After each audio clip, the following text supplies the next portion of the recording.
Hi, it's Larry here of Xbox Live's Major Nelson here with AC Bongos, my friend Graham Boyd. How are you, my friend? I'm very well. How are you? It's great to be back in I am Germany. excited to be joining you and joining everybody at home around the world for this, the world premiere of the Call of Duty Black Ops 2 multiplayer experience. Of course, we've heard some of the news earlier in the week. Now you get to see it with your own eyes, right? That's right. We've all heard about those new features, the new score streaks, all of that new stuff. And we thought the best way to demonstrate that to you is show you it live, right? So we've got gaming coming to you live tonight, and we've got some of the world's best professional Call of Duty players demonstrating it all to you. We've got some fantastic stuff. If you're on Twitter, you want to use the hashtag BlackOps2MP. That's Black Ops, the number 2 MP. Now listen, this is unprecedented. You are seeing the most gameplay. The game does not release for 2 months, almost 2 months. So you're going to see more of the game, of the multiplayer game, than pretty much any other multiplayer game out there this far in advance. But Graham, right now, you're going to get over to your spot, and you're going to show us kind of what we're going to see for the rest of the hour, correct? That's right. Let's go and take a look around this amazing booth, right? First thing to remember is that there's 2 Black Ops 2 booths. This is just one of them. So if you imagine there's another one like this just next door, right? It's over 1,250 square meters just for Black Ops 2. That's 144 Xboxes all land up so that gamers can get hands-on with Black Ops 2 multiplayer all this week. And speaking of, not just gamers, but the professional Call of Duty players. We've got some huge names here tonight from Optic Gaming, from Envious, from Prophecy, and some of the best German Call of Duty players as well. Got the guys at the back here ready to see some Black Ops 2 action. Hey, everyone's excited. And I want to introduce you to someone I met at Call of Duty XP last year, my friend Mike Raphael, better known as Hastro, right? How are you, Mike? I'm great, AC. How are you? I'm very well. This is your first time in Germany, first time at Gamescom? First time in Germany, first time at Gamescom. Loving it so far. And what better way to experience your first time in Gamescom by showing off some of these amazing new Black Ops 2 multiplayer features, and also the esports and the codcasting features you're going to take us through as well, yeah? That's absolutely right. We're about to blow off the doors on Black Ops 2 multiplayer. We have some of the most talented players in the world here. Should be a great show. So you're going to see a lot more of Hastro later tonight. You're certainly going to hear a lot more of Hastro, and I think you've got a very special guest coming up to do some cool codcasting with you, yeah? That's right. So for the first time ever, Mr. David Vonderhaar of Treyarch will be picking up the microphone to do a little shoutcasting with me, a little bit of codcasting. I was going to keep that a secret. You've just given it away, but that's fine. That's fine. Get back here and be ready to watch Vaughn codcasting for the very first time. We should maybe ask him about that quad feed on the multiplayer reveal trailer as well, right? Yeah, I think he says that none of these players here can hang with his quad feed, so we'll see.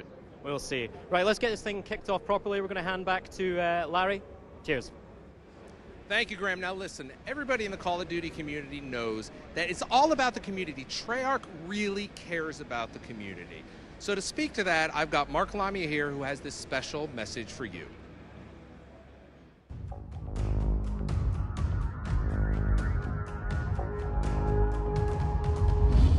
Hi everyone, it's really great to be here in Cologne, and on behalf of the entire team at Treyarch, we couldn't be more thrilled to roll back the curtain on Black Ops 2 multiplayer for you here. Coming off of Black Ops, the team was really energized. We thrived on the creative freedom that came with exploring a new time period and what it meant to Black operations, the weapons, the vehicles, and ultimately how that all translated to new gameplay, especially in multiplayer. And earlier this year, we introduced you to our vision of Call of Duty Black Ops 2. It's an entirely new, near-future fiction that takes place a little more than a decade out in the year 2025. And that's where drones, advanced robotics, and artificial intelligence, they'll all play a vital role in warfare as we're coming to know it. And that's where technology will enhance weaponry, creating powerful combinations in battle, especially for Black Ops 2 multiplayer gameplay. With Black Ops 2, the team is doing its very best work, and we're crafting the most ambitious and best multiplayer game that we have ever made. And what you'll see is a team that's building on the successes of Black Ops, yet willing to challenge the fundamental assumptions about core systems, reinventing them and empowering players more than ever. Additionally, it'll be clear today just how much the team was inspired by the world of esports. Call of Duty is all about competition. It's a sport. And in Black Ops 2, we've architected a framework for that sport to thrive for players at any level. We've provided integrated tools to bring esports to the masses.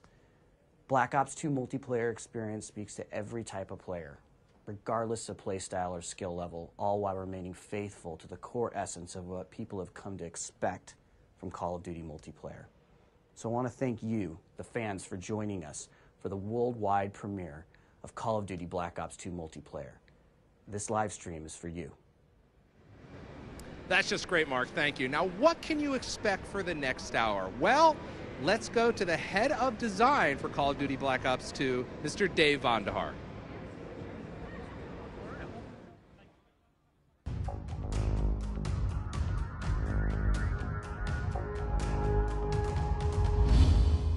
David, what's new in Black Ops 2 and how does it differ from previous games? Larry, when we started development of Call of Duty Black Ops 2 multiplayer, we really wanted to challenge all of the fundamental assumptions about all of our core gameplay systems. So all of those systems, including Create a Class, the score streak system, even ranking and unlocking, we've had a really critical, deep think about the best way we can put power to customize the game back in the hands of the player. There's so much going on here. Give us kind of a high level of some of the headlines. Yeah, so, the game takes place in 2025. So all of our brand new toys and technologies and gadgets that you're going to find in multiplayer, we built because it gives us this great sandbox for us to develop new gameplay mechanics around that technology. Now, there's a real sports feel to this experience, isn't there? There's some great new features. So the esports initiative. So in the competition and esports initiative, we're doing a lot of things for players. First off, we're going to have a skill-based matchmaking system that we refer to as league play. So that way you and I can play together if we're of equal skill, because the game is fun when competition is at an equal playing field. Competition's fun when we're at the same level. So that's how we do the sport. The second thing that we do is a feature we call codcasting. Codcasting is a special type of spectator mode, and it allows a guy inside the game to serve as a type of color commentator. And he can go through the game, you can see everyone on the map, you can see where they all are, what kind of kill streak they're on, if they're taking objectives in a particular type of view. And you can use this to put on a great spectator experience for other people, therefore making the game fun to watch. Thanks, David. You're going to hear about that and a lot more of the brand new Black Ops 2 multiplayer features later on in the show. And hey, look, I've got David right here. Hey, David. What's going on, Larry? How are you doing? I am doing great, Len. You and I were talking a little bit before the show, and this is your first Gamescom. This is my first Gamescom, and it's such a great opportunity to bring the game out to everybody. So excited. What a way to go. I mean, you've got Black Ops 2 here, and I know we haven't seen much of the booth already, but I mean, it's pretty impressive, isn't it? Yeah, and it's not just one booth, it's two booths, and it's really impressive. So many PlayStations. Everybody's going to have a good time when they get on the stations. There definitely is. There's a lot of Xbox 360s out here, and we got a lot going on here, but really it's about the gameplay, and we're going to hear from David. We're going to talk later on in the show about some of the brand new features in multiplayer, right? We're going to talk about all sorts of new features. We're going to talk about multi-TDM. We're going to talk about Hardpoint. We're going to talk about the new Create a Class system. You're going to learn a lot tonight. There's a lot going on. Anyway, let's get over to Graham and let's get the multiplayer action started. Graham?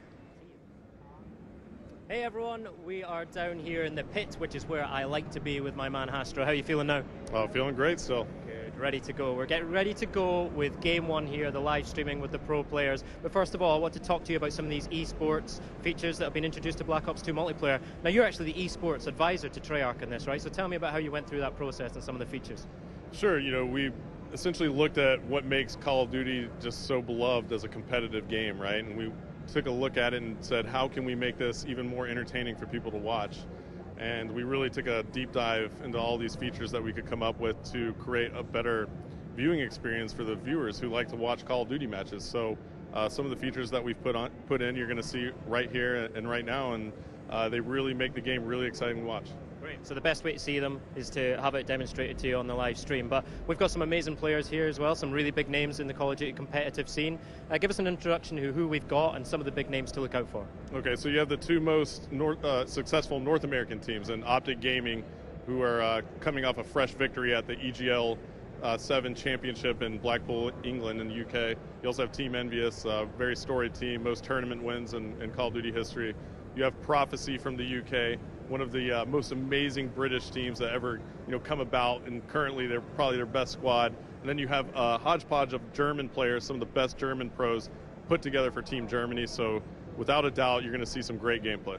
So obviously I'm shouting for Team Prophecy, that's my home country team, although they told me not to mention EGL to them, so we'll just skip over that one. But also I'm looking out for Raiden, one of the German guys, right? He's the most successful German Call of Duty player ever. He's also a local boy, right? He's from Cologne, so this is home turf, so let's keep an eye on him. So tell us about the first game mode we're going to go. We're going to go quite classic here, right?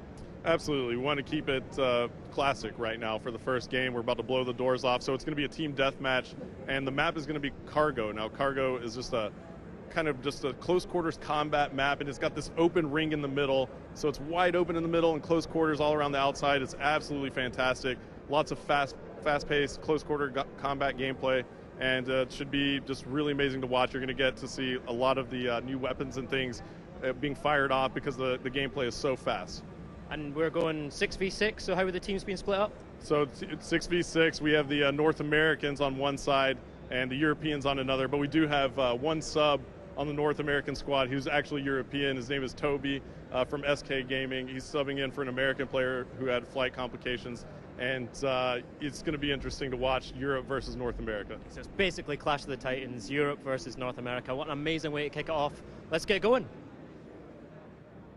All right, here we go, boys. Let's do this. Good luck. All right, folks. Okay, come on. Here it is, Cargo. For the first time ever, Black Ops 2 multiplayer is being podcasted to the world. It's the first exhibition match, and as you see right off the bat, we are in Codcaster mode, and we are on board with Shane from Team Prophecy. And early on, Prophecy is going to break out left here. And it looks like the Europeans are going to make a move for this office building, and they're going to run right into some of the Americans as we see Shane throwing a bouncing Betty in immediately. He's going to hit fire. He's got an LMG, picking up a very nice shot on Optic Ray right there. So nice job by the Europeans drawing first blood, but the North Americans actually answer back pretty quickly here. And let's take a look here at our picture-in-picture mode. We can see that big timer for the North Americans is on a 3-kill streak here. So we'll swap over to him. He is packing the SIG 556, and he's got the millimeter wave scanner on that bad boy.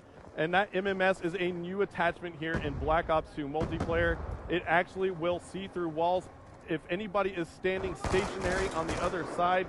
So it is very much a rusher's tool. It is very able and capable of sneaking out and finding the campers who are oh so frustrating in Call of Duty. And we are still on board with Big Timer as the North Americans have taken the lead now, 14-11. Make that 12 as Quantum from the European squad takes out Merc. And it looks like the Europeans just had a flurry of kills. Let's swap over and check out Swanee of Team Prophecy, who's playing for the Europeans here. He has the Ballista iron sights. Now the iron sight attachment is basically you take the scope off of your sniper rifle on the Ballista, and he also has another attachment on that as well. He's got the iron sights to increase the hip fire accuracy. So it looks like he's going to try and no-scope some people here, but he's got the Cap 40 out, and the Cap 40 does some work right there, dual wielding him. And it looks like he's going to go ahead and call in a score streak. Called in 2, actually. That is going to be the counter UAV combo, and it looks like the crowd is starting to get into this one now as they just checked out some of the gameplay on the other side. And it looks like Swanee picks up another kill with the Cap 40s. He goes down, and now Swanee's actually going to call in a lightning strike here. And as that lightning strike rains down, he does not manage to pick off any players. The Europeans now in the lead by 5 kills. Let's take a look here at the picture-in-picture. One more time, looks like Toby for the North American side, even though he is European, is going to be taking some shots here with the Ballista. Now he has the scope on the Ballista sniper rifle. And it looks like Toby is going to get taken out there. Somebody on the other side is definitely blowing it up right now, and I want to find out who that is because the crowd is going absolutely nuts. So as we cycle through the players, it might have been Raiden there who picked up quite a few. Looks like he got 2 kills there. And now Merc looks like he picked up a couple kills, and the crowd goes nuts again. And he has the M8A1, and he has the target finder attachment on that. Now the target finder attachment is so valuable because it actually paints the enemy within your sights, as you see Merc getting some nice hit markers right there. And he also has the combat axe and the shock charge. So I think Merc is trying to go for that highlight reel as the Europeans are still in the lead by 6 now. Merc picking up a kill right there with some hip fire. And it looks like he's going to be scoping in. He's going to go ahead and call in a UAV for his team. Let's see if the North Americans can take advantage of this.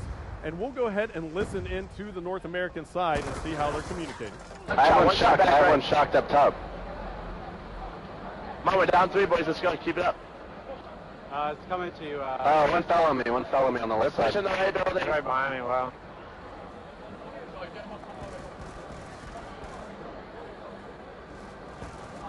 Oh, inside, up top. Bottom of the far right. He's weak up top.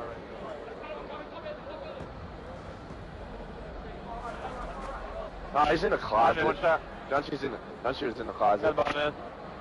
Nice, we're still down 2 guys, come on. One shot, on the west side, I got him. He went back, There's one on the And as we took that listen in right there, we heard the North Americans communicating so effectively, and now they find themselves still down by 6. They were trying to claw back into it. As you heard Merck giving some nice call-outs to his teammates, picking up a couple kills right there as we were viewing him. And it looks like Gunshie from the European side is on a tear right now with a 6-kill streak. He has the M8A1 assault rifle, and it looks like he has the classic reflex attachment on that.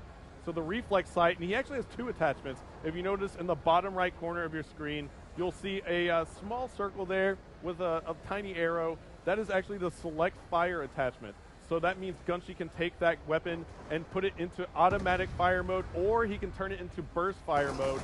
And it looks like Gunshie picked up another huge kill there on Ray with the TAC-45. That's his secondary pistol. Spots another player from the North American side, picking up some nice shots right there, some nice hit markers.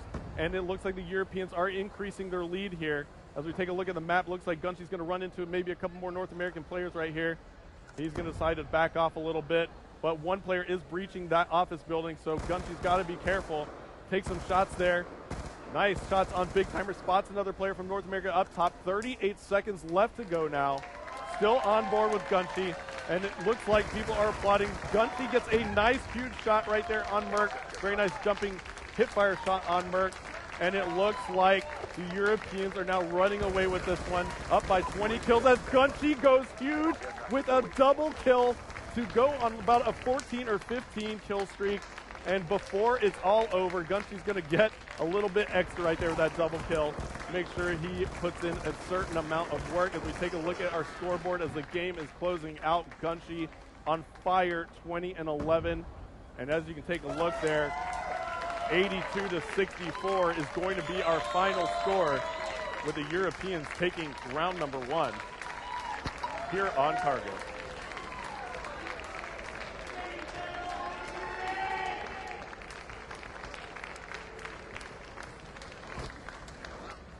All right, that was amazing. I got to tell you, I'm here with Mark. Mark Lamia, that is great stuff, isn't it? Yeah, no, it's awesome. It's awesome to see these guys out here, some great teamwork, some intense competition. It's that competition that is, of course, at the heart of Call of Duty Black Ops multiplayer, Black Ops 2. And, you know, it is why Call of Duty Black Ops 2 and Call of Duty multiplayer is a sport. I got to tell you, man, you know, you're in charge of Treyarch. That's what it says on his business cards. I'm in charge of Treyarch. But you've got to be real proud of the team and some of the innovation they brought to the table this time around, right? Yeah, you know what? The team really went for it. I'm really proud of the team. You know, they really were inspired by the world of esports, and, you know, so much so that they created an entire suite of features that's going to really propel esports and Call of Duty multiplayer. You know, great set of tools to allow people to commentate, to broadcast out this content. We know people love to play Call of Duty, and we believe people love watching Call of Duty. So you saw some of those features a moment ago during the match, but now we're going to catch up with Mr. Vandahar and Hastro, and they're going to explain in depth what you're going to get with Call of Duty Black Ops 2 multiplayer.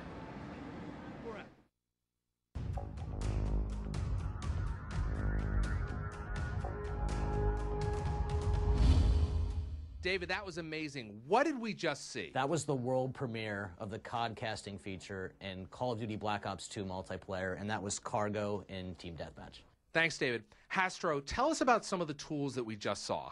Sure. So you saw a few different elements in the codcasting feature, and it just really allows us to get in and make a better viewing experience for the audience that's tuning into Call of Duty matches online, right? So you saw an element called the score panel, and that's the kind of the key element at the very top center of the screen. The score panel is just a way for us to give information quickly to the audience, the score, what team's in the lead, and how much time is left in the game.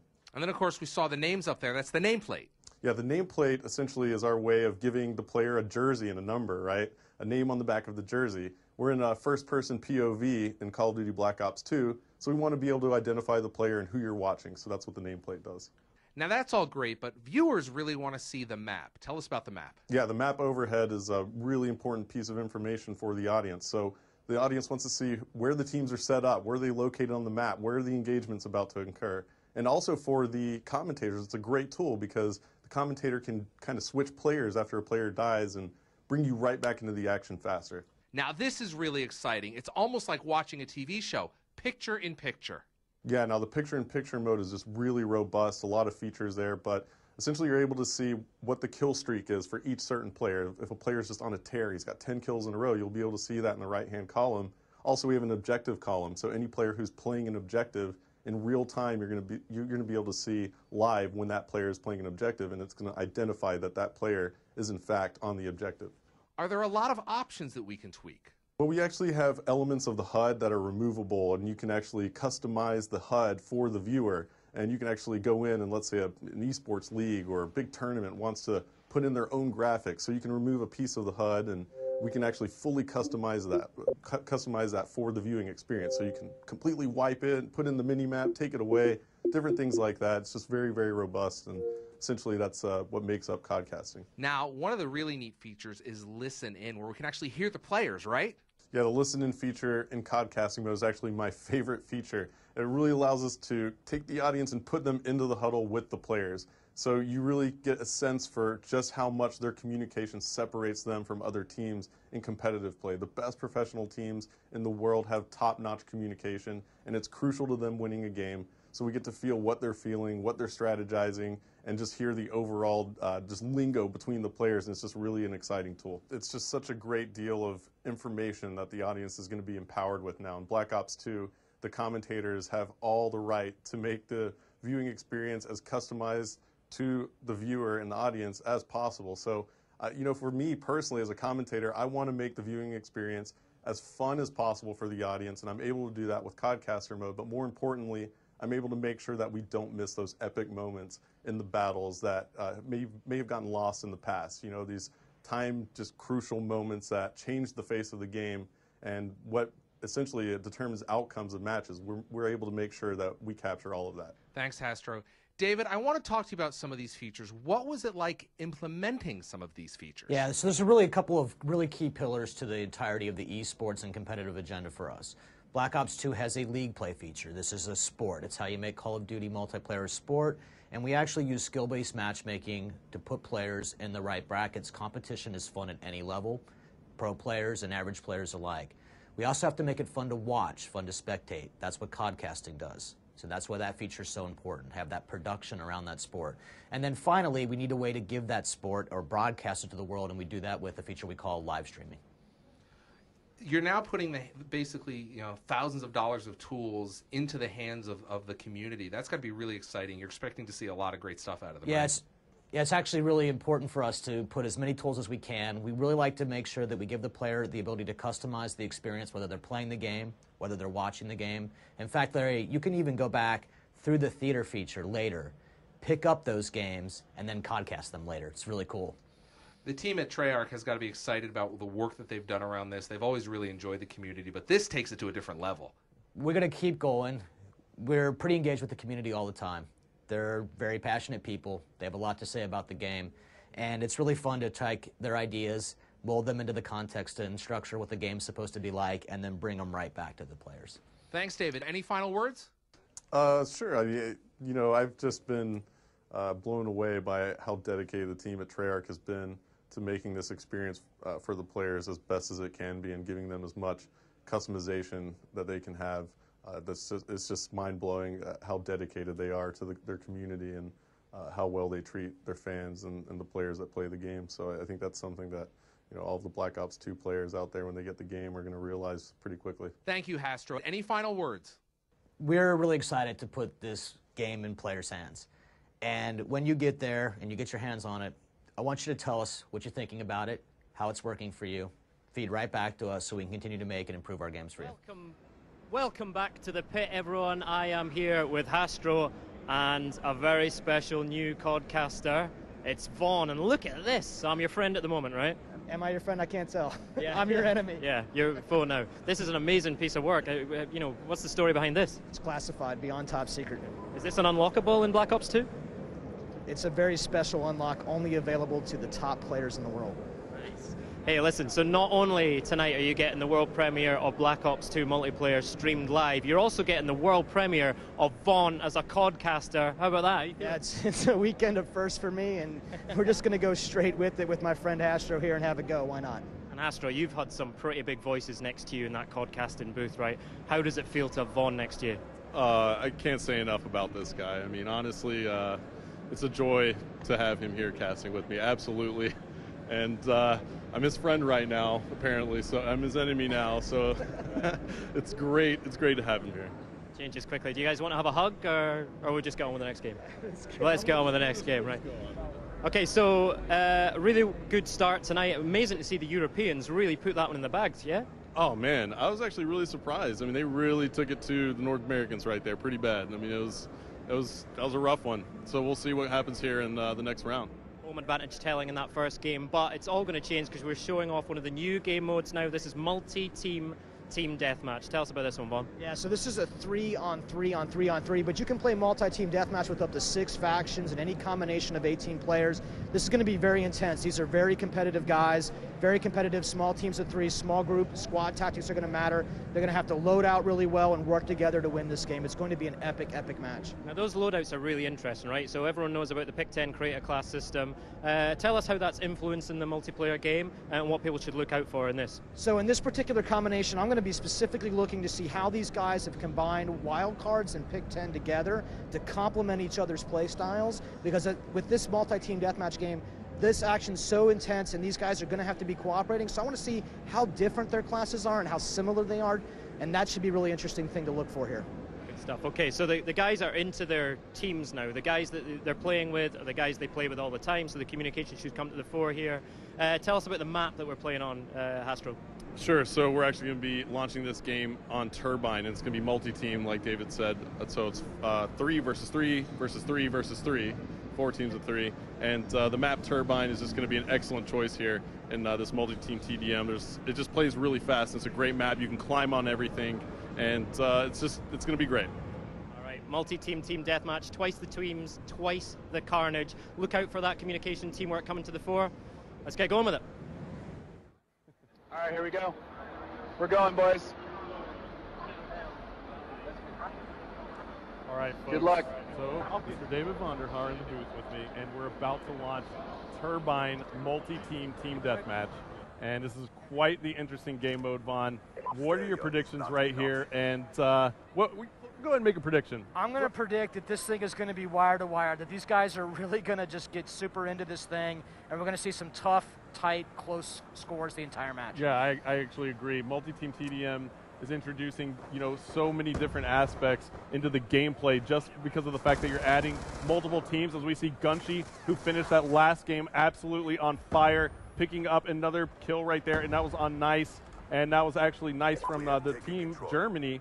And why don't we pull the picture-in-picture up and take a look here, Vaughn. We see that Optic is actually playing as the Seals faction that I'm hovered over with my cursor right here. And then now we see that Team Prophecy from the UK is playing as the SDC faction. Now Team Envious from North America is playing as the FBI faction, and Team Germany is playing as the Mercs faction. I really like this view because you can tell where every single team is in position right there, with Envious up there in first place. Yep, absolutely. So Envious has taken the early lead, but it's oh so close. 5 kills on the board for Envious. We'll swap on board with Karma and see if he can add to that lead. He's using the M8A1 assault rifle with the target finder. Again, pulling off some nice shots there. He's actually got a select fire attachment as well, so he doubled up on his attachments, Vaughn. Why don't you tell me a little bit about that? I really like this particular attachment, a select fire switch. You can change between auto and burst modes, and one way that I really like to use it is at long range, I'll actually burst, and at short range, I'll go to auto. Yep, absolutely. It makes complete sense. I got a little bit of time with it as well, as we see Karma go down for the drop shot, almost got a double kill with it, but there he is, he's calling in the UAV, and we just saw he picked up the assist on that kill. Now assists add to the score streaks here in Black Ops 2 multiplayer. What was kind of the decision behind that? So there's certain score streaks that you really want to be able to reward players for using and activating, and those are particularly the ones like this one, because these are not actually generating kills for you. But if that thing's up, you're seeing that assist points for using any kind of support-based score streak. Got it. So the UAV will actually give you some points towards your next score streak. That's exactly As we see right. Karma picking up another kill right there and spots another one. Looks like he had a foot in the way right there as he went prone. And let's take a look at the overhead map and see where Karma is spawning back in. Looks like he's going to run into a player right here. No. And he did. It was nice from the team Germany. But Envious still has the lead at the moment. They have 18 kills on the board, starting to create some separation. 18 to 13. The SDC is in second, and that is Team Prophecy. And Twiz now for Envious is on a 3-kill streak. Why don't we take a look at his loadout? He's rocking the M8A1 as well. Seems like he has, is that a bouncing Betty there and a smoke grenade maybe? Or is that maybe a flash grenade? Looks like a flash grenade. So looks like Twiz is kind of going with that classic reflex sight. Interesting to see him burst at this range, actually. I would think that you'd want to get in there. Those guys are such precision shooters, though. Man, this is such a great player, Twiz. Yep. Twiz is definitely solid, and now Envious is taking the lead even knows. more. Why don't we actually take a listen in to Team Envy, Vaughn, and see how well they're communicating? Yeah, he's next to us, Yeah, he's right to your left. Got him. Another one down low, another one down low. Down low, turret building. Let's work for a kill streak. Stun me. Nah. Good kill. I've got UAV, but I'm weak. Throw it up. And you'll work for a counter. There's one, another one, top turret over here. Oh, next week. All right, Vaughn, so Envious definitely had some great communication right there. 2 minutes left to go. That is probably why they have such a good lead. The communication is oh so crucial, and in COD casting mode, we can actually put you into the game with the players with one touch of a button, which is one of my favorite features, if not my favorite in COD casting mode. And it looks like Twiz just missed a player who came up behind him, and it was Optic Ray. And let's see how Optic is doing at the moment. They are your FBI's team, and it looks like they are kind of slacking behind. They're down by about 7 kills. Not too far off the pace, but it looks like Prophecy is now coming back. Vaughn, Shane has a 6-kill streak. Why don't we take a look at him? Absolutely one of the best ways to figure out what player is really hot right now, pulling up picture-in-picture, seeing that kill streak column and knowing exactly where he does. Absolutely. Oh, maybe did we just curse him right there? Well, that happens to me all the time when I swap the players. I curse him, and look at this. Shane is fully loaded with score streaks right now. He's got the death machine out. This should be really entertaining. Yeah, the death machine is just massive in this game. It does some super damage to the body of enemy soldiers, but you know what I like to use it for? I actually like to take out score streaks with it, because it's brutal. I mean, if there's a score streak in the sky and I can take it out with the death machine, I'm going to do it. It really fires so many bullets, and it's kind of absolutely devastating, those score streaks, and it's absolutely devastating right there as we see Shane picking up the kill on Big Timer from Optic. Envious is still in the lead by 4. We're headed into the last minute of the game now, Vaughn, and why don't we take a look at the picture-in-picture again, and let's see if we can hop on board with somebody who's on fire. Looks like Gunshy's on a 3-kill streak. Now, why don't you tell me a little bit about Gunshy's class, Yeah, what you can see. Yeah, so Gunshy, once again, this select fire seems to be a very popular attachment with these pro players, and he's got looks like he's got the red dot sight there, and he's going to aim up and put some targets down. He's been playing pretty good all night. All the players have been doing a great job. Yeah, and it looks like there are 19 seconds left to go. And there's a care package there for Gunshy. He's only down by 3 kills. He has a care package and a UAV. Choosing not to go ahead and call it in, his strategy might be to go ahead and try and just work around with his gunplay. 6 seconds left, only 2 kills separating our teams. Can they do it as we're on board with Gunshy? Can he catch back up? Oh, so close. Yeah, 42-41. He picks what a one great up game. right there. And it looks like that was so close at the end. Gunshy picked up that final kill, but it just wasn't enough. If one of his teammates was able to help out, they would have came back and tied it, but Envious is going to take this one. And let's take a look at the scoreboard here as we see Twiz going huge for Team Envious, 19 and 12. All right, guys. Karma with 13 kills on the board. He's negative, though, with 14 deaths. And Toby +1 at 10 and 9 for Team Envious as they take this one home, Vaughn. And that was a lot of fun. Those guys are such great players, and we're so honored that they came all the way out to Germany to join us and to debut this game mode with us. And it's just so much fun watching. Yeah, Incredible awesome. finish there. Prophecy pushing hard to the end of the game there, but Envious just coming out on top. It couldn't have been any closer, right? Oh man, and this is what it's all about right now, just watching these guys compete back and forth, watching them trade kills and looking at those tight scores. Astro, pick out some of the key moments of that game for us.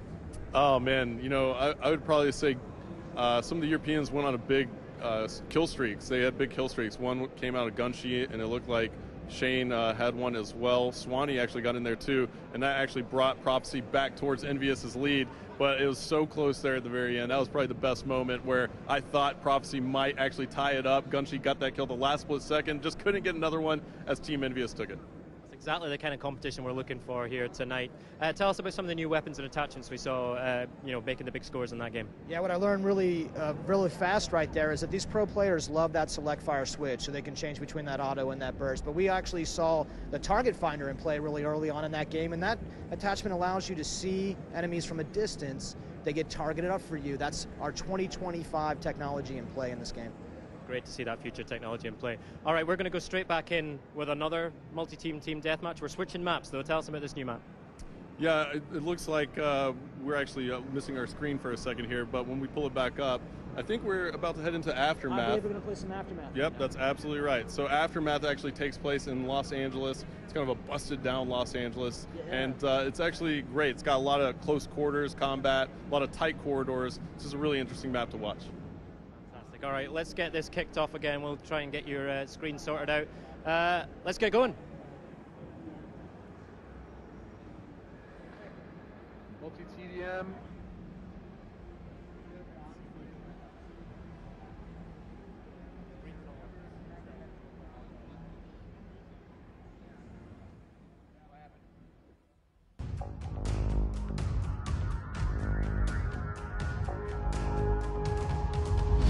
Wow, David, tell us what we saw in Game 1 there. So what we were looking at was a multi-team deathmatch game. So the game supports up to 18 players. That's first. So you got 6 teams of those 18. That's the first, and it's really exciting because you can do any kind of combination using 6 factions and 18 players. In that case, we were looking at a 3-on-3-on-3-on-3. And that's really exciting because that's a lot of enemy threat for those teams to deal with. That squad of 3 had to work well together to be successful playing the game. Now, we also saw the Pick 10. Yeah, the Pick 10 is Pick 10 combined with wild cards is the framework of what makes up the new Create a Class system. And those players were equipped up so they can be successful working together. Now, there's also some nuances and changes that you actually made to each of the classes in terms of attachments and perks. Tell us a little bit about that. So in Black Ops 2, for you to modify your weapon in any way, shape, or form, you have to actually take an attachment for it.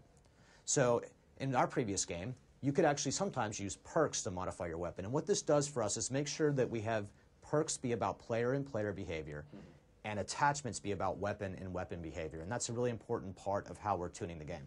Now, that's actually really different from previous games. Why that decision? So it's really important to us to make that decision because players expect that an attachment would modify the behavior of a gun and not them, so therefore we could tune how much they modify a gun when they belong to the gun instead of with a player. So it just makes more sense. Yeah, so if you have something that modifies, say, the hip-fire accuracy of a weapon, it's much better for us if we can attach that to the gun instead of the player, so it doesn't have to modify the hip-fire accuracy across every category of weapon. We can do it specifically for the gun. That lets us tune the guns even better.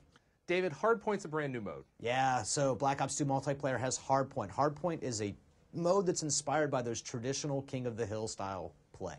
So you're going to have to defend an area around the map, and you're going to have to keep those attackers out of there, and you have to be in it in order to score points. That zone is moving around the map, lots of intense action, going into a single place on the map, very fun. Sounds like it's going to be pretty hard to defend. Yes, but that's what the team tactics are all about in Black Ops 2 multiplayer, and we've given you lots of great ways to set up defensive perimeters with Guardian as a crowd control mechanic, and others. So let's turn our attention to the codcasting feature because Hastro was really going at it in there. Yeah, that guy's a professional. And what we did with him is make sure that he and a lot of guys like him have the tools right inside the game to present the game to a viewer in a very exciting way. So that's actually really important because you guys are putting these tools in the game, and there's probably another Hastro out there in the audience right now. So everyone gets these tools. Yeah, I hope we actually find lots of Hastro-like guys, right? And that we can make those guys pretty famous on the internet, becoming color commentators for Black Ops 2.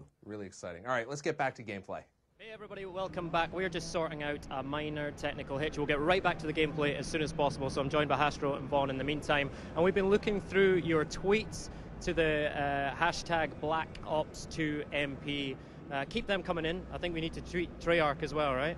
And we want to answer your questions, want to hear what you think about the game, the new features. We've got a few up here. So at iBonkers says, I'm going to use that codcasting so much. Now, and I've been thinking about this, Hastro, right? You've had it pretty easy lately, right? But you're going to get lots of competition with this new codcasting feature. Hey, you know what? The more the merrier, honestly. I really would love for the community to embrace that feature, codcasting. And you know what? It's actually also great when you can take it into theater mode, right? So you'll be able to potentially, it's in development, but potentially be able to record your gameplays and cast them out after in theater mode. So you'll take your saved gameplays and you can kind of work with the codcasting features, remove the elements of the HUD, customize the way your screen looks whenever you have that gameplay saved. Yeah, that's exactly right. And not a lot of people know about that right yet. So when you go into the theater, you can actually pull up codcasting from a game that's already been played. So imagine that everybody can practice being a codcaster, and you're going to see a lot of guys who create video on demand of some of these top games that get played. I think it's going to be amazing what happens. Yeah, absolutely, absolutely. And Vaughn, when we talked the other night, one of the things that you said that really stood out for me was that you see an opportunity to bring esports to the masses, and you reckon that Black Ops 2 is the game that can do it. You know, how important is it for you to work with that esports community and bring it out so that everyone can get the benefit? Yeah, we spent a lot of time over the last couple of months, and even before that, thinking really hard and critically about what does it mean to actually bring this feature to the masses. And it actually takes a lot of things. The first thing that we have to do is we have to make it a sport. To make it a sport, we have the feature called League Play, and that uses skill-based matchmaking, so players can play with people of their skill level.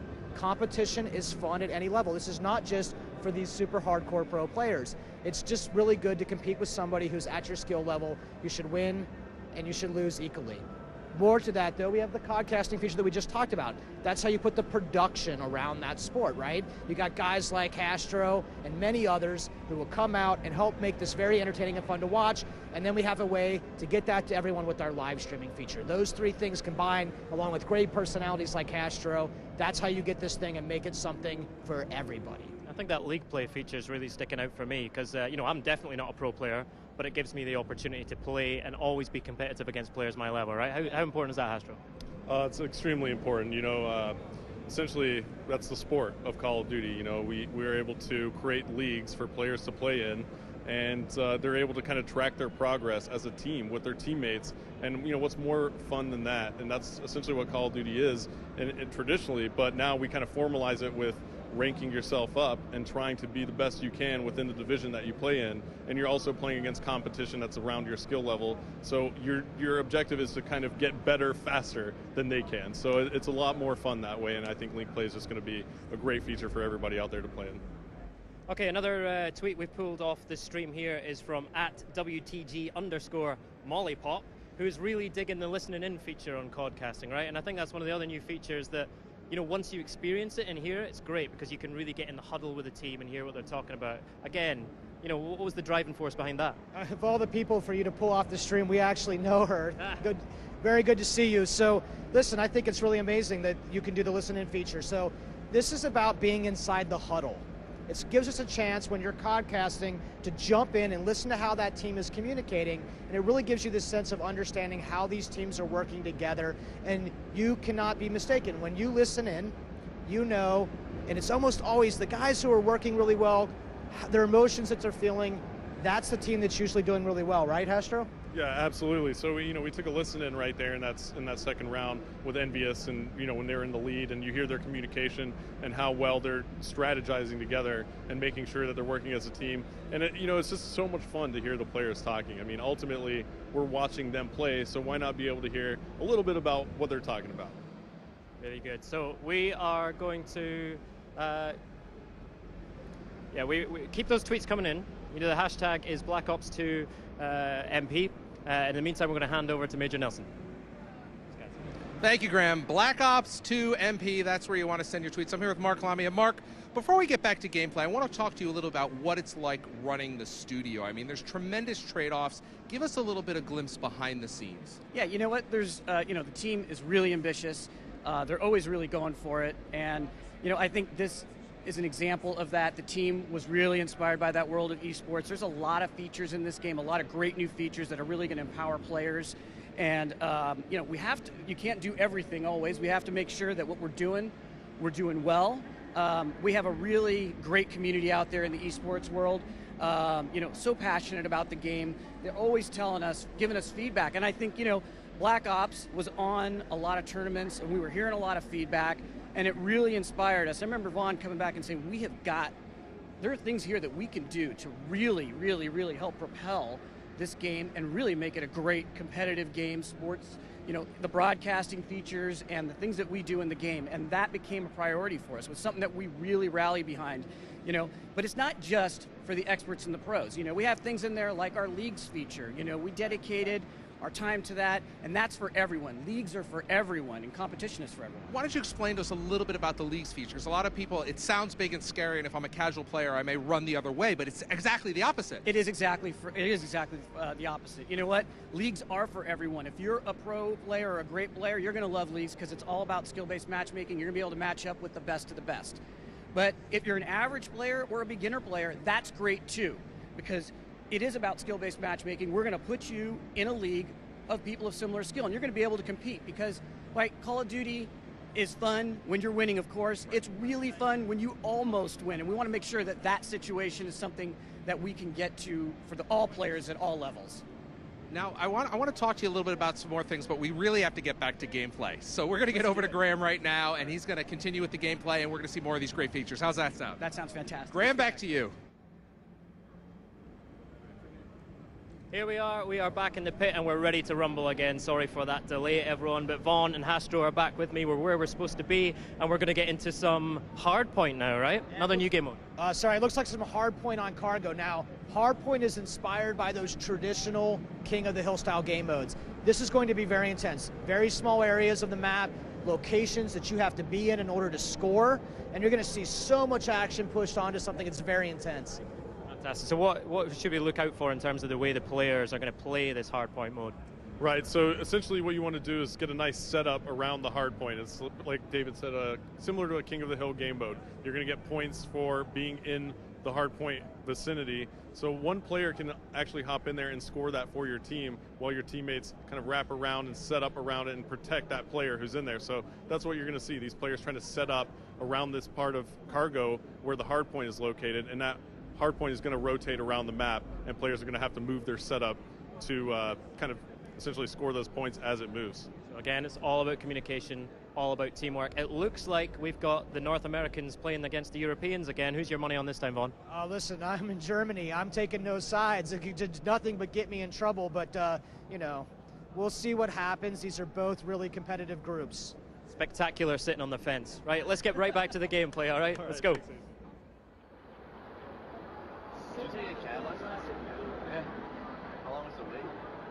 All right, so Vaughn, we're going to kick it off. Hardpoint on Cargo. I love this map in this mode. It's so intense. So this is the first time Hardpoint has ever been streamed, and here we go. Let's do it. Now, Cargo is such a fast-paced map. We actually checked it out, and it looks like Raiden has a sniper rifle. Oh, man. It's the DSR-50. Let's definitely stay on board with him right off the bat. Yeah, absolutely. He's got that ballistic CPU on the back of that thing, and that's going to reduce his sway. I just love the way that thing looks. Yeah, and he's going to throw a combat axe. YouTube money. Yes. So now he's going to go ahead and walk over here and try and go. Oh, that nice was shot dirty. on Merc. Right off the bat, now gave us a nice thing to look at there. Yeah, so this is really cool. Now, if you look at the score panel at the top of the screen, when guys are in the zone, you'll see exactly how many players are in there. You'll see that little arrow indicating 3 players in the zone right now for STC, and that thing's going to be moving around. And that's how we're using the score panel to let you know the state of the game mode. Right, so as we see on Raiden's screen, the hardpoint is in the office here, and as we take a look on the picture-in-picture overhead map, it looks like this is just chaos here in this area, but it looks like the Europeans have actually taken great control. We see on the picture-in-picture that all these players are on the objective. So you have 3 players right now. There's an icon there, Vaughn, so that actually tells us that you're on the objective in the picture-in-picture mode. That icon is specifically good for indicating how many people are in that zone, so you know who to pay attention to. and it's just one of the many features of picture-in-picture and how we use objectives, that objective column, and indicating the state of the game for players. Yeah, now Swanee is on a 4-kill streak. We'll swap over to him, and looks like he's calling in a score streak right there. It's a lightning strike. Nice hit, 2-hit lightning strike kill right there. That's right, so he picked up 2 kills, and now he's on a 6-kill streak. And look at that shot. What a shot that was. Oh, so Taking dirty. out Twiz, too. Twiz was scoped in with a sniper rifle, not paying much attention. He just got it from behind. 8 kills in a row now for Swanee, and finally he goes down. And it looks like our North American team has actually taken the lead once again. Let's go ahead and swap over to them. Toby, who's actually filling in for Proofy on Team Envious, and he's actually European too, playing with the North Americans. He's doing some work right now. He's got an LMG firing from the hip. He seems to like that LMG. That's awesome. It's a very nice LMG. You know, in hardpoint, you get 1 point per second your team occupies that zone, Hastro. Yeah. So this could turn around at a moment's notice. Absolutely. The Europeans are on it right now. Now the North Americans. So you see how quickly they can move. The momentum changes so fast. That's what I was trying to get at here in hardpoint. And the game is really close still. This is only a 13-point deficit at the moment with 3 minutes and 45 seconds left to go. So plenty of time on the clock. And this is actually a very close game, Vaughn. This is an absolute beast of an LMG, this LSAT. It's actually probably my favorite LMG. And Toby here is just going to do work nonstop, I think, laying down shell after shell. Yeah, he's got Scavenger as one of his perks. Why don't we take a look here at the options screen in picture-in-picture mode and podcasting mode. So I'm able to actually go through here and remove elements of the HUD, change the way the screen looks. So right now I have the perks turned off, so we can't really tell what Toby is using on his class in terms of perks, but immediately I can just turn it on, and here you go. Yeah, there are Toby's perks. Ghost Scavenger and Dead Silence. He's running pretty traditional setup, I think, for Toby, but it's really nice to use this feature to see how players are equipped up. Yeah, why don't we actually talk about the perks for a second? Ghost, for example. Tell me a little bit about what's going on with the Ghost perk. Yeah, so in Black Ops 2 multiplayer, there are no perks that modify your weapons. You have to take an attachment to modify a gun. Ghost only modify you, perks only modify you, the player. In this case, in order to get the benefit of Ghost, you actually have to be out there running and gunning and moving. Yeah, so Ghost does not, basically you're not able to be seen by a UAV just like Ghost was in Black Ops, but you have to be moving to get that perk to work. Right, it's really important for us to try to keep the game, pushing the action, getting players together. People love the fast-paced gameplay, and a lot of the game mechanics have been set up and tuned to reward that kind of play behavior. Absolutely, and now Toby is still doing work with this thing. Let's take a look at the scoreboard, and he's 11-9 right now with an LMG. That's actually not that bad. How do you like the design of the new scoreboard? Oh, I mean, the scoreboard's amazing here. So, you know, as a caster, it's very important to be able to show information to the audience as quickly as possible. And I know all of you at home are actually appreciative of this as well. You can see how much time is left in the game, the score, what team is in the lead.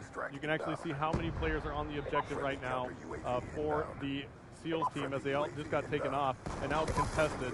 So, yeah, I mean, it's just very informational. Love the score panel as a caster. It's very useful. I was really surprised right there that Toby didn't check that lane before. He saw that contested icon. There was only one spot that player can be.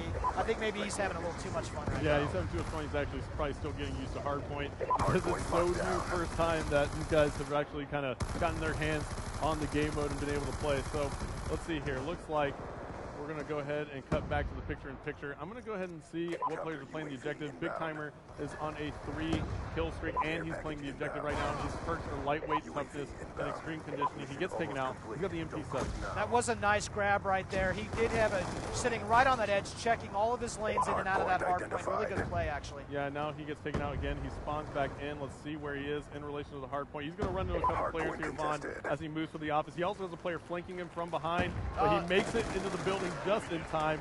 And now he's also got a laser sight attachment on it. Yeah. And it looks like somebody just made a big play. Let's see if we can find him. Let's pick out Twiz at the moment. Really big play right here for the combined U.S. team. Those SEALs 136-84 right now with 20 seconds to play. Awesome, awesome game. Really fun to watch. Very good. Good job to all of our players. Yeah, so the North Americans are going to take it, Vaughn. 143 on the board right now. They're still putting points up. So the Europeans took game one. Now the Americans take a game, or take two games actually. So yeah, it's been interesting so far. What a great thing. Thank you everyone to the stream. What a great time. Yeah, had a blast. Thanks for being here, man. Yeah, Yeah. absolutely. All right, Victor. All right, guys.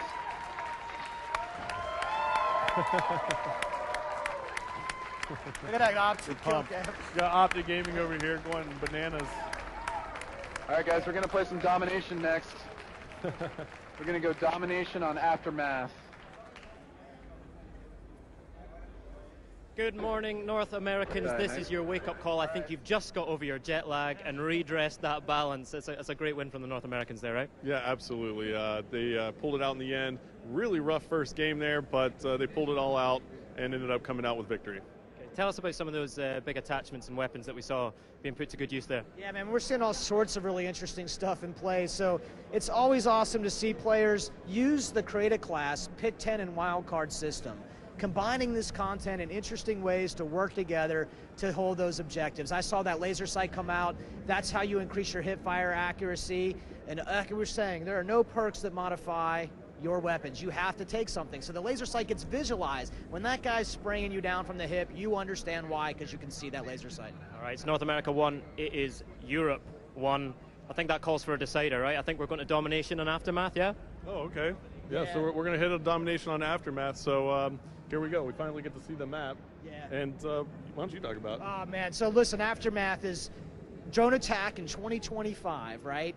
Lots of destruction. This is a great domination map. These points are spaced really well. This is going to be a pretty intense scene. These guys have not played domination today. You know they're jonesing to play some domination. Yeah. All right, the big decider. It all hangs on this. Let's get this gameplay on. All right, we're going. So here we go again. We're going. Little tiebreaker. Kind of. Yeah. Yeah. Okay, it's tiebreaker. I lost track of like Come to. I love to lose track of how many rounds have been played. But anyway, I always get on track before the game ends. And here we go. We got perks. Now look at this. Optic Ray right here has played 2 perk greed cards in this class. He's running hardline and lightweight perk 1 greed. He's running dead silence and extreme conditioning. That's perk 3 greed. That is a pretty interesting class combination for domination. Yeah, that's absolutely amazing. Actually, he's got. That's actually that might be the first time I've seen somebody stack that many perks using this system. You know, and it's what, 5 perks total here? 5 perks total here, but he's had to make some significant trade-offs, Astro, because he's not running any equipment. Look down there on the lower right of his HUD. Absolutely. And he doesn't. Looks like he's not even running a secondary weapon right now. So you can make these trade-offs in Black Ops multiplayer. Yeah, and look at him. He's got I'm absolutely loving this by Ray from Optic Gaming. He's got hardline and lightweight in perk 1, hardwired, dead silence, extreme conditioning. I'm going to spit it all out for the fans out here. He's got the laser sight attachment on his weapon, and that's about it, right? Well, he seems to be working for him. Yeah. He's just picking up this hunter killer drone. When he throws that thing out, now it's seeking a target right now. You can see it on the map. There it goes. Put the thing down, plus 15. Absolutely awesome right there. And you can defend against that. If you have the flak jacket, you can defend against that. Looks like one of the enemies was going straight for the B flag, and that hunter killer drone seeked out that enemy and just took him out before you get on the flag. So it's pretty awesome score streak right there. A lot of fun play here. And it's low level, so pretty cool deal there as the Americans and North Americans are in the lead, 28-17, 4 minutes and 30 seconds left to go now. It looks like the SEALs team has been locking down B and C for quite some time now and making them hold A and push out. You can tell right here by looking at the top of your screen, you'll see the SEAL BC right under there and A under the opposition. Absolutely. So now we're on board with Merc, and Merc is running into a ton of players, and he's sitting over here near us, and we can just hear him just go, oh, a little overwhelmed. There's so many European players right there near that B flag. Merc out with the ballista iron sights. The snipers, you guys owe me for this gun, I'm telling you right now. Let's actually stay on board with Merc, let's see if he's going to run into anybody here. Looks like he is. No good for hair. No, taken out by Swanee big time. The ballista is a very precision weapon, right? It's a bolt action, and it's a sniper. But when you have the iron sights on, you really have to kind of watch yourself. It looks like Merc is learning from that now, and he's going to try and do that. I give Merc credit for that, but he's not having much luck so far. Yeah, and now it looks like he spots another player. He takes a shot there. Now, you actually see the trails on the sniper rifles as well. What's up with that? Why don't you talk a little bit about that? Because that's going to be, there's so many snipers out there, and now you see a bullet trail. That's the most badass thing, man. Why don't you tell us a little bit about it? Yeah, it's something that our combat designer, Tony Flamer, had in store. He showed it to us one day. We thought it was absolutely excellent. Just an interesting way to see where those snipers are shooting from. Yeah, it's really cool. You're able to see, you know, especially it kind of raises your skin or the hair on your skin a little bit too when you see a shot come flying by your face. Yeah. So I love that. And why don't we actually listen into the players again? Because look at the score now. It looks like the Europeans are in control of 2 flags, and they just took the lead over the North Americans, 55-53. Let's listen in to the Europeans. Hostile 100 people. Got him. They're going to be fine. One is on the right side. Yeah, one more. Through the tunnel. Comes straight to the middle. One of you's got to be. They're surrounding us. Right, one shot. One's gonna be. He's top B. Nice. Did you get him? Another one is at the tunnel. One guy, one on there. Losing it. What is an alpha? Push your seat. Come on in, everyone. One behind you. Got him. Hey, what? Yeah, nice. Charlie locked down. Now, that is some intense action right there. Looks like the North Americans were able to kind of flip the spawns a little bit, but the Europeans picked that up immediately and were able to go right back and grab C. So they still have the lead here, Vaughn, 85-71 now. And Gunshi is sitting on those score streaks again. He kind of likes to just play with the gun. Man, when you got a guy that's this much of a slayer, he's too busy to pull out those score streaks right now. He'll find them when he needs them. Absolutely, Gunshi, one of the best slayers in the world in Call of Duty competitive, and you see that right there. What a shot that was with the target finder. It was just amazing what he just did. There he spots another one. He got that nice headshot. Somebody was barely sticking out over a ledge, and he managed to pick him off. 55 seconds left to go now. The Europeans still in the lead. They're up by 21 now, and Gunshi is on a tear, Vaughn. Yeah, this game is not completely over, though. I bet we're playing some round-based domination right now, so we're going to find out. Oh, yeah, absolutely. So why don't we talk about that? Let's find out if we set it up that way in 35 seconds. Cool. Yeah, we'll know in 35 seconds. But B and C still in control for the Europeans. They're on the Mercs faction. Again, like we said, we'll take a look at this overhead map. Gunshi's about to run into a couple players here from North America. Oh, beautiful. And why don't we go ahead and swap it up a little bit. Let's see. Nice. Over here for the European side. He just catches a stun grenade right there. 15 seconds left to go. He gets smoked. What's he rocking? He's got the Scorpion. And 7 seconds left now, so the Europeans are going to take this one. And there's your score. Now we're able to even go out and play another round if we'd like. We can do round-based domination. Absolutely. Round-based domination is a feature of the game, so it'll flip sides, and that's something that competitive players really like to play, and we're going to make sure that they can do that when the game comes out on November 13th. Yeah, and that's awesome. So a lot of true competitive game modes that the community has played. We're actually using some of those features here in Black Ops 2. Absolutely. And it looks like that's going to be it.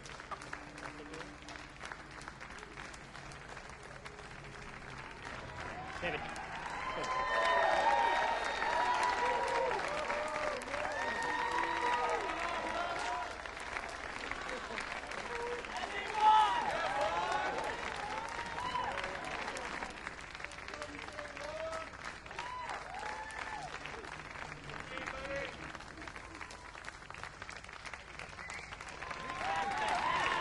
Fantastic work, everybody. What an amazing evening, right? Incredible. Some amazing gameplay and great to hear about it. You could see them properly as well, right? Now we got the guys here. You guys want to say a few words before we wrap up? Because we are at the end of our hour. I want one time. Thank you so much for joining us live, the debut of Call of Duty Black Ops 2. Wow, that was awesome. Yeah, just want to say thank you, hey, to all you guys at Microsoft and Twitch and Turtle Beach, and most importantly, thank you guys, the fans. Without you guys, we wouldn't be able to do this. Thank you very much. My pleasure. Well, without you guys, we wouldn't be able to do this either. Now, I got to tell you, if you're on Twitter, Black Ops 2 MP, the Black Ops #2 MP, and you can participate in the conversation because later on this week, we're here for the rest of the week. Yes, we are live streaming every night for the rest of this week, Thursday, Friday, Saturday. Tomorrow night is community night, right? So that is the night where we really, really want all your comments, questions on Twitter, so keep them coming into that hashtag. It's 5 p.m. UK, 6 p.m. German time. I'll let you work out the rest. That's 9 a.m. Pacific, 12 noon Eastern, and, well, you got the web to figure the rest out. Such a good team. And you can see it on Xbox.com in Europe. You can see it on the Black Ops Facebook page. You can see it on twitch.tv/Treyarch. And you can see it at CallOfDuty.com as well. We actually had a question about, this one was brought right into the Xbox 360 console. In about 15 minutes, it's going to be available on demand. So if you've missed this, yes, then you'll still be able to see if it. You want to see more, if you want to see more of Graham and I, then just tune in and you'll see all the great gameplay. There you go. All right, we're going to wrap it up here. My name's Larry here, Xbox Live's Major Nelson here in Germany at Gamescom. On behalf of AC Bongos, I want to thank you. Thank everybody here in the audience, and we will see you guys tomorrow. Good night, everybody. Good night.